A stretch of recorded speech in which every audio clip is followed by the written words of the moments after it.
দর্শক, sign news নেটওয়ার্কে আপনাদের সকলকে স্বাগতম। সাথে আছি আমি আরিফুল ইসলাম। গাজায় সীমাহীন বর্বরতা চালিয়ে লাশ আর ধ্বংসস্তূপের উপরই উল্লাসে মেতে উঠেছে নেতানিয়াহুর বাহিনী। নাচা গাওয়ার সাথে হচ্ছে মদ্যপান। পিশাচকে হার মানানো মানুষের এমন আচরণ যেন নৃশংসতার অনন্য নজির হয়ে গেল পৃথিবীর বুকে।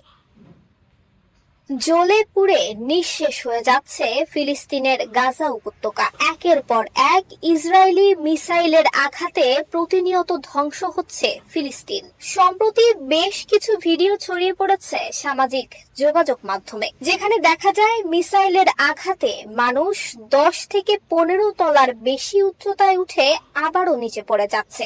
এ যেন ছাড়িয়ে যাচ্ছে আধুনিক বিশ্বের সকল বর্বরতাকে। কোথায় আজ মানবিকতা, কোথায় আজ বিবেক? এমন প্রশ্নে ছেয়ে যাচ্ছে সামাজিক যোগাযোগ মাধ্যম।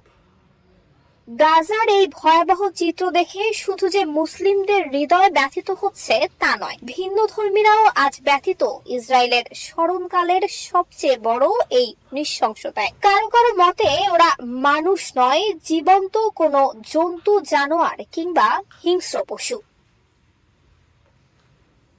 এমন গুরুত্বপূর্ণ খবর পেতে আমাদের চ্যানেলটি সাবস্ক্রাইব করুন এবং বেল আইকনটি অ্যাক্টিভ করুন।